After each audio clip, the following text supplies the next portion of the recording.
గజ్వేల్లోని R and R colony పల్లెపహాడ్లో భారత communist party ఆవిర్భావ దినోత్సవ వేడుకలు ఘనంగా జరిగాయి. అనంతరం పల్లెపహాడ్ గ్రామశాఖ కార్యదర్శి కొండగింది పోచయ్య జెండా ఆవిష్కరణ చేశారు. కమ్యూనిస్టు పార్టీ 100 సంవత్సరాల వేడుకల్లో గజ్వేల్ నియోజకవర్గ సిపిఐ పార్టీ ఇన్ఛార్జ్ శివలింగకృష్ణ మాట్లాడుతూ, తెలంగాణ రైతాంగ సాయుధ పోరాటంలో 4500 మంది అమరులై 10 లక్షల ఎకరాల పేదలకు ప్రజలకు పంచిన చరిత్ర భారత కమ్యూనిస్టు పార్టీది అని కొనియాడారు. ఈ కార్యక్రమంలో సిపిఐ పార్టీ జిల్లా కౌన్సిల్ సభ్యులు స్వర్గం రాజేశం, మండల సహాయ కార్యదర్శి ముఠా శ్రీను, భవన నిర్మాణ సంఘం అధ్యక్షులు జంగిటి మల్లేశం, ఉపాధ్యక్షులు పేటబాబు, అమాలి కార్మికులు స్వామి కాసాలి, సాయిలు, కొండి రాజ్యం, రుద్రారం భిక్షపతి, మన్నె కనకయ్య, మడుగు కనకయ్య, యాదయ్య, సింగరామైన మల్లేశం, ఎల్లం, చింతకింది భిక్షపతి, శివలింగ కనకయ్య, గొడుగు కనకయ్య తదితరులు పాల్గొన్నారు.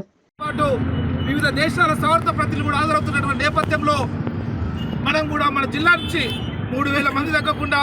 వాహనాలు సమకూర్చుకొని పెద్ద ఎత్తున మనం ఖమ్మం బయలుదేరాల్సిన అవసరం ఉందని చెప్పి మీ అందరికి విజ్ఞప్తి చేస్తూ ఈ అవకాశం ఇచ్చినటువంటి మీ అందరికీ పేరు పేరున భారత కమ్యూనిస్ట్ పార్టీ సిద్దిపేట జిల్లా పక్షాన మరొకసారి విప్లవ జయత్తులు వేసుకుంటూ సెలవు తీసుకుంటూ ఉంటారు. ఓట్ల కోసమే ప్రజలను ఒక పావుగా వాడుకున్నటువంటి సందర్భంలో ఇప్పుడున్నటువంటి రాజకీయాల్లో మన ఓట్ల రాజకీయాల్లో వెనుకబడిన ప్రజా చైతన్యం తీసుకురావడంలో ప్రజల కోసం ఉద్యమాలు చేయడంలో మనమంతా ఒక పెద్దల పాత్ర పోషిస్తాం. ఈ వస్తు పట్టేటువంటి రాజకీయాలు ఈరోజు గుండాలు, రౌడీలు, రేపిస్టులు ఈ దేశంలో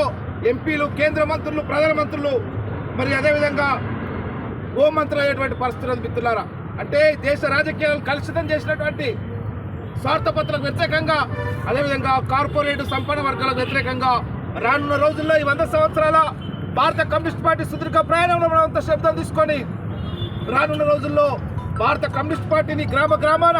మండలాల్లో, జిల్లాలో మరి ఎర్ర జెండాలు రెప్పరెప్పలు ఆడేసి ఈ పార్టీని మరింత పురోభివృద్ధి కోసం మీరంతా కంకణబద్దులు కావాల్సిన అవసరం ఉందని చెప్పి అందరికీ నేను విజ్ఞప్తి చేస్తూనే ఈ జనవరి 18వ తేదీన ఖమ్మంలో భారత కమ్యూనిస్ట్ పార్టీ 100 సంవత్సరాల ముగింపు సందర్భంగా 5 లక్షల మందితోటి ఖమ్మంలో పెద్ద ఎత్తున మన యొక్క బహిరంగ సభ ఉంటుంది. కాబట్టి ఆ యొక్క బహిరంగ సభకు మన జాతీయ ప్రధాన కార్యదర్శి రాజా గారు, ఈ దేశ